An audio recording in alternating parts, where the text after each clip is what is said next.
La lluvia golpeaba contra la ventana, un ritmo constante y melancólico que acompañaba el silencio de la casa. Daniel, con el rostro pálido a la luz tenue de la lámpara, observaba el informe en sus manos. Un informe anónimo, sin remitente, que había llegado por correo postal hacía apenas unas horas. En él, una sola frase, mecanografiada con una fuente fría y impersonal: tu pasado es falso. Al principio, lo descartó como una broma de mal gusto, una pesadilla producto del estrés. Daniel era un hombre metódico, un profesor de historia apasionado por la verdad, por la reconstrucción precisa de los eventos pasados. La idea de que su propia historia pudiera ser una falsificación era, simplemente, absurda. Pero la semilla de la duda ya estaba sembrada. Empezó a analizar su vida con una nueva lupa, buscando incongruencias, lagunas en su memoria. Pequeños detalles que antes había ignorado, que ahora le parecían sospechosos. Una foto de su infancia donde su madre sonreía con una expresión que no reconocía. Un recuerdo vago de un viaje familiar que no coincidía con las historias que su padre le contaba. Un nombre, el de una ciudad costera llamada Aethelgard, que no encontraba en ningún mapa ni registro histórico. La paranoia comenzó a instalarse como una niebla densa en su mente. Cada conversación con su esposa, Elena, cada encuentro con sus amigos, se convertía en un interrogatorio silencioso. ¿Eran ellos también parte de esta elaborada farsa? ¿O eran las únicas personas reales en su mundo? Decidió investigar, sumergiéndose en archivos polvorientos, bibliotecas olvidadas, foros online dedicados a teorías conspirativas. Buscaba cualquier pista, cualquier indicio que pudiera confirmar o desmentir las palabras del informe anónimo. Y fue en uno de esos foros donde encontró algo intrigante, un hilo sobre el proyecto Ícaro. Según los usuarios del foro, el proyecto Ícaro era una iniciativa secreta, financiada por una organización desconocida, que experimentaba con la memoria humana, creando identidades falsas y reescribiendo el pasado de individuos seleccionados. El objetivo, según las especulaciones, era controlar a la población, manipular la realidad, crear un mundo a medida. Daniel sintió un escalofrío recorrer su espina dorsal. ¿Podría ser esa la verdad? ¿Podría ser él una víctima del proyecto Ícaro? Profundizó en la investigación, siguiendo un rastro de pistas fragmentadas que lo llevaron a una ciudad pequeña y olvidada en el norte de España. Una ciudad rodeada de montañas, con un ambiente extraño y opresivo. Una ciudad donde el tiempo parecía haberse detenido. Allí conoció a un hombre anciano, un ex bibliotecario con una mirada penetrante y un conocimiento enciclopédico.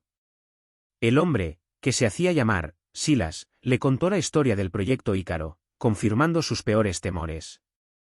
Le reveló que Daniel era, de hecho, uno de los sujetos de prueba, su memoria había sido manipulada, su vida reconstruida. Su verdadero nombre no era Daniel, sino algo completamente diferente.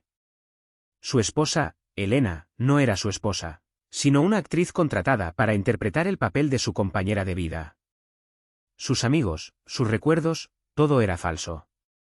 Silas le entregó un disco duro con información crucial, registros del proyecto Ícaro, archivos de manipulación de la memoria, la verdad sobre su pasado. Pero también le advirtió del peligro. Le dijo que la organización que controlaba el proyecto Ícaro era poderosa y despiadada, y que no dudarían en eliminarlo si descubrían que había descubierto la verdad. De vuelta en su casa, Daniel intentó procesar la información. Sentía que su mente se desmoronaba, que su realidad se desvanecía. Miró a Elena, que estaba preparando la cena en la cocina. ¿Cómo podía seguir viviendo con ella, sabiendo que todo lo que compartían era una mentira? Decidió enfrentarla. Le mostró el disco duro, le reveló la verdad. Elena, inicialmente, negó todo. Pero al ver la evidencia irrefutable, su fachada se derrumbó. Confesó que era una actriz. Que había sido contratada para interpretar el papel de su esposa. Le dijo que ella también era una víctima, que había sido obligada a participar en el proyecto Ícaro.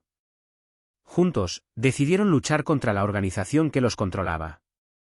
Utilizando la información del disco duro, comenzaron a exponer la verdad al mundo. Publicaron artículos en Internet, contactaron con periodistas, buscaron el apoyo de organizaciones de derechos humanos. Pero la organización no tardó en reaccionar. Intentaron desacreditarlos, difamar a Elena, amenazarlos con la muerte.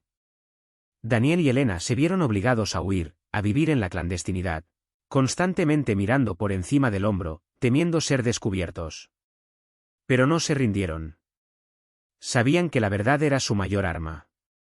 Y estaban decididos a luchar por ella, por recuperar sus vidas, por exponer la verdad al mundo. Un día, mientras investigaban en una antigua biblioteca, encontraron un documento que cambiaba todo. Un informe interno del Proyecto Ícaro que revelaba un giro inesperado. El Proyecto Ícaro no se limitaba a manipular la memoria de individuos. Su objetivo final era mucho más ambicioso: crear una realidad alternativa. Un mundo virtual controlado por la organización, donde podrían manipular la realidad a su antojo. Y Daniel, él mismo, era la clave para activar este nuevo mundo. Resulta que la falsedad de su vida no era el objetivo final. Era una preparación, un entrenamiento para que él, Daniel, se convirtiera en el ancla, el punto de conexión entre el mundo real y la realidad virtual. Daniel se enfrentó a una elección imposible. Podía aceptar su papel, convertirse en el arquitecto de un mundo virtual, o luchar contra la organización, arriesgando su vida y la de Elena. Eligió la lucha. Sabía que la libertad no se regalaba, que había que luchar por ella. Y estaba dispuesto a darlo todo para proteger el mundo real de la manipulación y el control. La batalla final tuvo lugar en el corazón del Proyecto Ícaro, en un laboratorio subterráneo lleno de ordenadores y pantallas. Daniel y Elena, junto con un grupo de activistas que habían contactado, se enfrentaron a los agentes de la organización. Fue una lucha desigual, pero llena de coraje y determinación. Al final, lograron desactivar el sistema, destruir la base de datos del Proyecto Ícaro, exponer la verdad al mundo. La organización fue desmantelada, sus líderes arrestados. Daniel y Elena, finalmente, pudieron recuperar sus vidas, reconstruir su pasado, construir un futuro juntos, sabiendo que habían luchado por la verdad, por la libertad, por el derecho a tener una vida real. Script, pero la revelación no terminó ahí. Silas, con su voz grave y pausada, continuó relatando los detalles más oscuros del Proyecto Ícaro. Me contó que la manipulación de la memoria no era una ciencia exacta. A veces, los recuerdos implantados eran imperfectos, inconsistentes. Y para mantener la ilusión, la organización había creado un sistema complejo de agentes de corrección, personas encargadas de monitorear a los sujetos de prueba, interviniendo en sus vidas para corregir cualquier anomalía, cualquier duda que pudiera surgir. Me miró fijamente, sus ojos brillando con una mezcla de tristeza y advertencia. Elena, dijo, ella es una agente de corrección, Daniel. Su papel no es solo el de tu esposa. Es la encargada de asegurar que te mantengas dentro de la narrativa, de suprimir cualquier recuerdo o pensamiento que pueda poner en peligro el proyecto. El mundo volvió a desmoronarse a mi alrededor. Elena, la mujer que amaba, la persona con la que había compartido tantos momentos, era en realidad una espía, una herramienta de la organización que intentaba destruir mi vida. La traición me golpeó con una fuerza brutal, dejándome sin aliento, paralizado por la incredulidad. ¿Cómo puedo estar seguro de algo?, tartamudeé, sintiendo que la cordura se me escapaba de las manos. No puedes estarlo, respondió Silas con amargura. La organización es experta en la manipulación. Te han condicionado para confiar en ellos, para ver el mundo a través de sus ojos. Pero hay grietas en la fachada, Daniel. Hay detalles que no encajan, inconsistencias que puedes aprovechar. Me entregó un pequeño dispositivo, un micrófono oculto que podía grabar conversaciones sin ser detectado.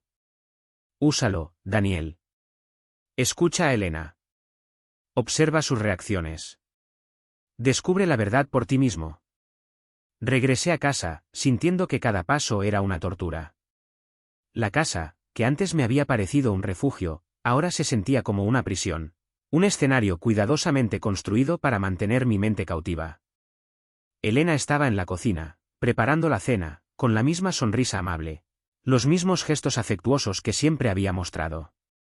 Pero ahora, todo me parecía falso, una actuación elaborada para ocultar sus verdaderas intenciones. Activé el micrófono oculto y comencé a observarla, a escucharla, a analizar cada una de sus palabras. Al principio, no noté nada fuera de lo común. Pero a medida que pasaban las horas, comencé a detectar pequeños detalles que antes había pasado por alto. Una pausa innecesaria antes de responder a una pregunta. Una mirada furtiva hacia la puerta. Una referencia sutil a eventos que no recordaba haber mencionado. La evidencia se acumulaba, confirmando las palabras de Silas. Elena era, sin duda, una agente de corrección. Pero, ¿qué debía hacer? ¿Confrontarla? ¿Huir? ¿O buscar una forma de usarla contra la organización? Decidí jugar su juego. Fingí ignorar sus verdaderas intenciones, mantuve la apariencia de un hombre feliz y despreocupado. Me acerqué a ella, la abracé, le besé en la mejilla. Te amo, Elena, le dije, sintiendo un nudo en la garganta. Eres la mujer de mis sueños. Elena me devolvió la mirada, con una sonrisa enigmática. Yo también te amo, Daniel, respondió, con una voz que sonaba extrañamente hueca. Siempre lo he hecho. En ese momento, supe que había tomado la decisión correcta. Había encontrado una forma de acercarme a ella, de ganarme su confianza, de descubrir la verdad que ocultaba. La batalla recién comenzaba. Mientras tanto, Silas me contactó de nuevo. Me informó que la organización había descubierto que estaba investigando. Me había marcado como una amenaza, y estaban enviando un equipo de agentes para neutralizarme. Tenía que actuar rápido, antes de que fuera demasiado tarde. Junto con Elena, planeamos una estrategia. Usaríamos su posición dentro de la organización para obtener información, para sabotear sus planes, para exponer la verdad al mundo. Era un plan arriesgado, pero era nuestra única esperanza. Elena, a pesar de su entrenamiento, parecía estar dividida. La manipulación de la organización había afectado su mente, creando una confusión interna que la debilitaba. Comenzaba a cuestionar sus propias acciones, a dudar de su lealtad. Aproveché esa debilidad. Le mostré la evidencia de su manipulación, le revelé la verdad sobre el proyecto Ícaro. Le expliqué que yo también era una víctima, que ambos estábamos luchando por la misma causa, la libertad. Al principio, se resistió. Pero al ver la sinceridad en mis ojos, al sentir la fuerza de mi convicción, finalmente cedió. Me prometió su ayuda, su lealtad. Juntos, nos embarcaríamos en una misión peligrosa y desesperada. Una misión que determinaría el destino del mundo.